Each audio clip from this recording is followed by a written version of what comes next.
कीर्तन, काय वादन, काय महाराज, वा काय वादन,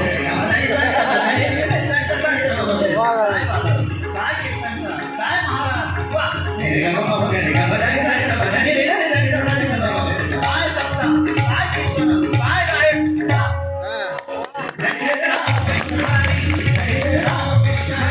तीन महात्मे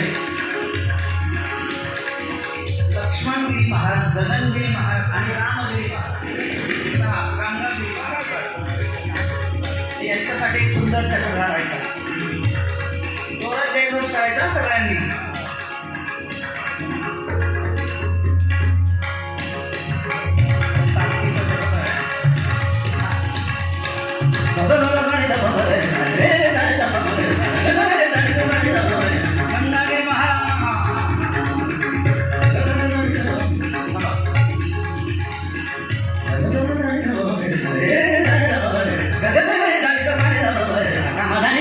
लक्ष्मणगिरी महाराज की जय, गगनगिरी महाराज की जय, रामगिरी महाराज की जय.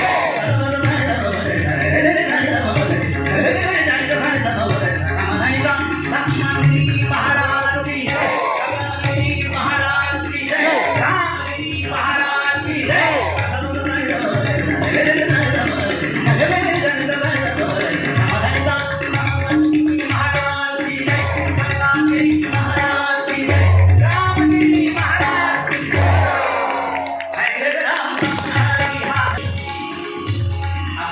कीर्तनामध्ये अतिशय खालच्या दर्जाचे विनोद होतात. म्हणजे काही कीर्तनामध्ये बरं महाराज तर आपण अतिशय जोरात हसतो, पण आपल्याला शुद्ध फक्त हसायचं आहे. आता हास्य चक्रधार जोरात हसायचं. कसं हसायचं आहे का? बघा,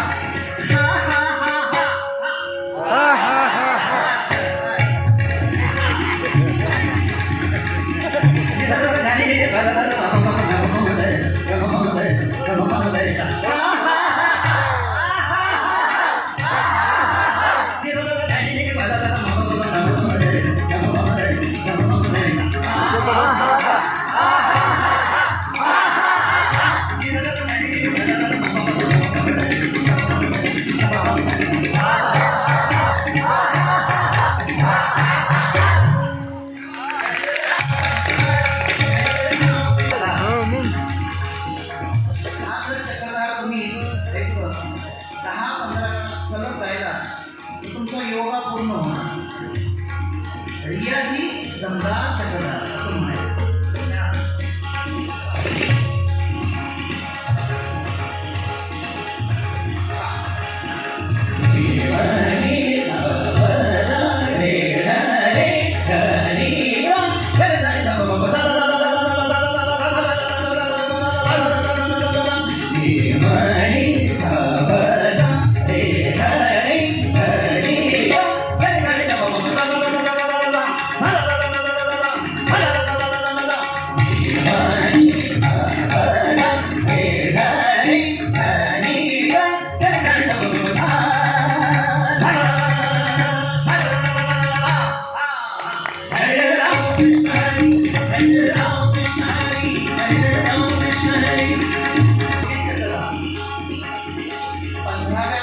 हा श्लोक आहे, त्याच्यावर हा चक्रधार तयार केला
दरबारी कांदा रागामध्ये स्वरबद्ध केलेला आहे. शुभम रूपक तालामध्ये गाणार आहे आणि मी भजनी ठेक्यामध्ये. चाल एकच आहे, एका मात्रेचा फरक करून गाण्याचा प्रयत्न करणार आहोत. ऐकलं. इकडे पांडुरंग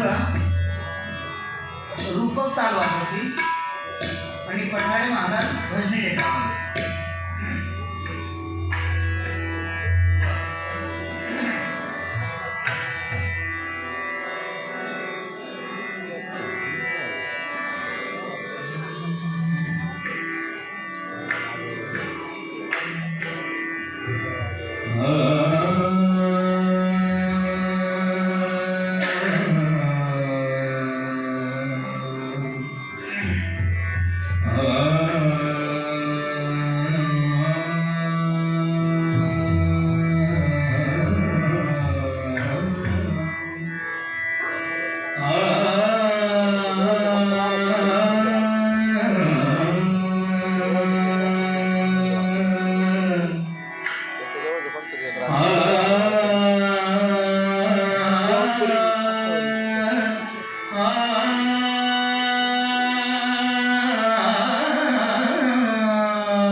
सुख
असे दौरे आम्ही पाठाला एकत्र होतो त्यांनी सांगितल्याप्रमाणे सुरुवातीला.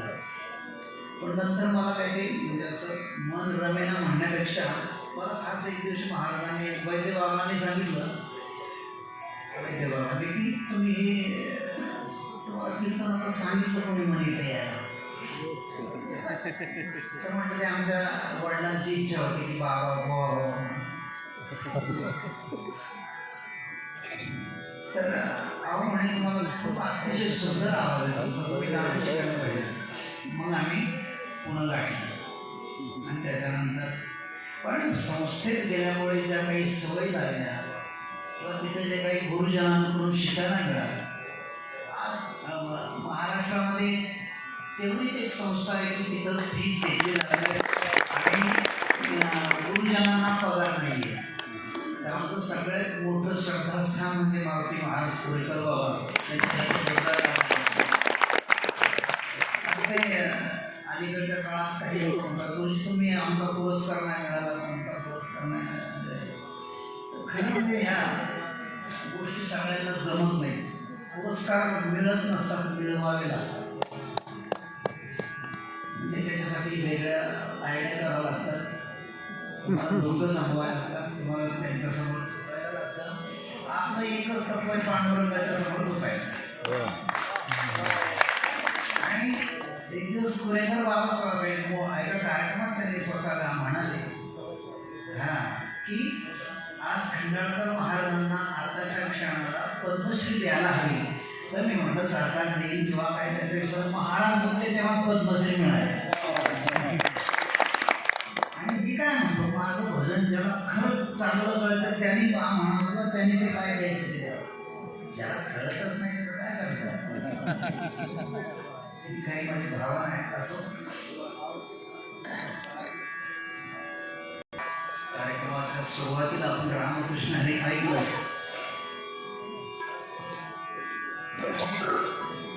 वेगळं काही ज्या गोष्टी सुचतात तर हे सुचण्यासाठी तुम्हाला एकच तुमची तार लावली पाहिजे. मी जे करतो, मी भजन करतो, भजनामध्ये जे मला करायचं तेवढंच मी करीत असतो. मला इतर गोष्टी म्हणजे माहितीच नाही. आणि आमच्या समोर आज पत्नी आहे माझी, की घरातल्या एकाही वस्तूची मला माहिती नसते. कधी आमच्याकडे कुठल्या वस्तूचा हिसाब नाही, हिसाब फक्त भजनाचा आहे. आणि हिसाब न केल्यामुळे कशाचं दुःखही होत नाही. अरे या महिन्याला एवढे गेले, पुढच्या महिन्याला किती यायचे.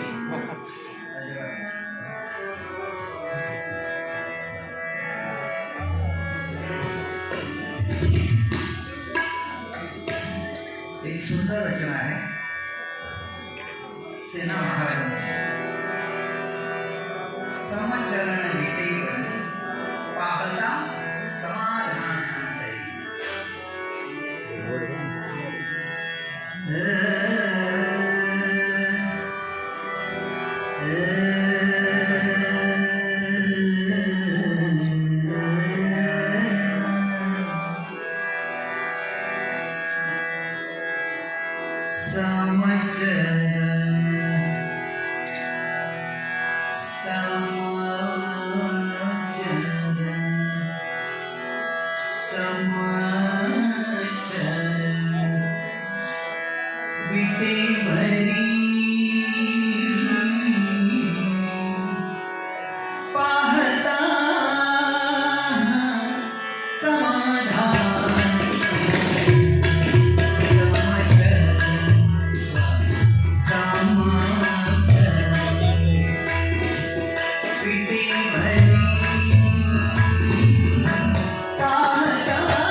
शिकवायला लागतं.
पूर्वीच्या आता मी 50 वर्षापासून गातोय, पण एवढे वादक नसायचे किंवा डबलचे एवढे नव्हतेच. मृदंग वादक सुद्धा ठराविक, पण नंतर काही गुरुजन असे आले की त्यापैकी सुरेशजी तळवळकर, जोरदार टाळ्या हलवल्या, पांडुरंग बाबा वैद्य, बाबूरावजी दौरी गुरुजी, शंकर बापू आपेगावकर, साटंबुवा, काय एक रत्न, आमच्या मराठवाड्यातले अभिमन्यू वामोळे, आपले हे काय केशवबुवा जगदाळे, सुभाषराव तर काय तळतच होता. तर ह्या सगळ्यांच्या थापे घालून मी गेलोय, त्यामुळे मी थापा मारत नाही. शक्यतो करेक्ट येईल असा माझा हिसाब असतो. मी मगाशी बेरोजगारांना म्हटलं की सध्या इतके सुंदर त्यांचे विद्यार्थी नाशिक जिल्ह्यामध्ये छान काम करतात. आमचे पटवाडी महाराज ते एकटेच वाजवतात, पण जणू काही 100 बापाचे वाजवतात असा दणका असतो. मी म्हटलं ना मगाशी, सादरीकरण पाहिजे. कोरडं गाणं किंवा कोरडं वाजवणं उपयोगाचं नाही. आमचा पांडुरंग सगळ्यापेक्षा वेगळा आहे मात्र की त्याच्याकडे जास्त नखरे नसतात. हात जे काय आहे ते हातात आहे.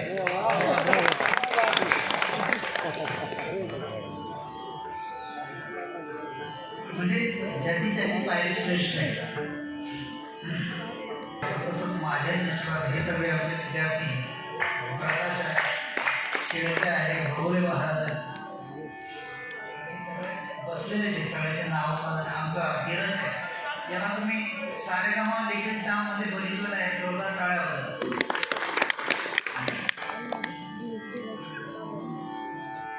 तर याच्यासारखं पुण्य दुसरं नाही. आणि गमतीला नवरा बायको दोघं म्हणत असतो, या दोघांनी आपल्याला थोडंसं दूर केलं तर आपले विद्यार्थी एवढे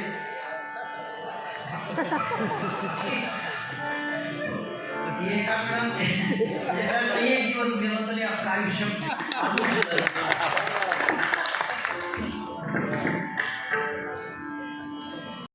नामदेव महाराजांची रचना आहे. पैल तो गे गाव पोट आहे, शकून गे माये सांगत आहे.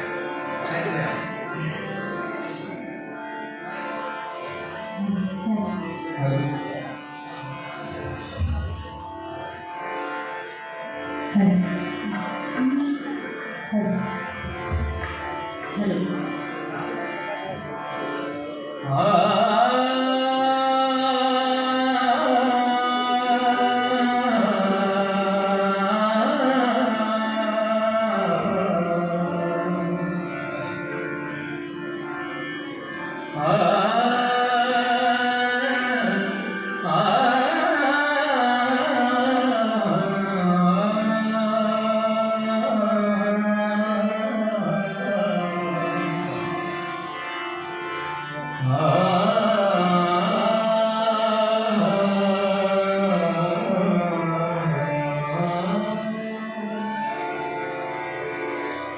पैल तुम्ही खाऊन भोगता आहे शकून के माये सांगता आहे पैल तुम्ही खाऊन भोगता आहे शकून के माये सांगता आहे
गंमत आहे की हा मंडप जवळजवळ 7-8% भरलेला आहे. म्हणजे इथे जे आता ऐकणारे आहे हे खास गर्दी आहे, नुसती गर्दी उपयोगाची नाही.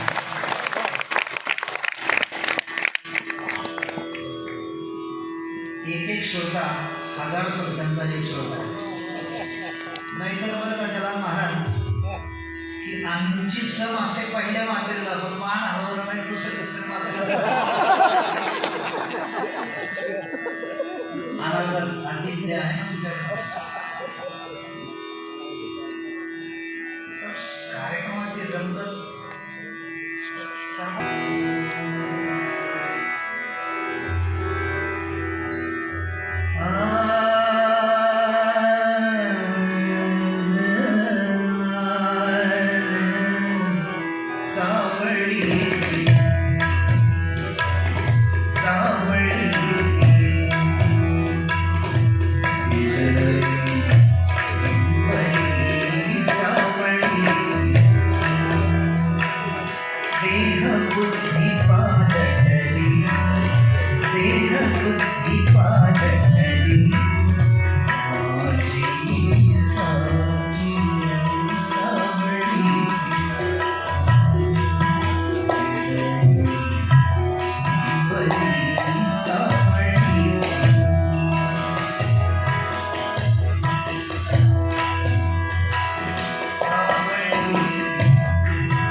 एकदा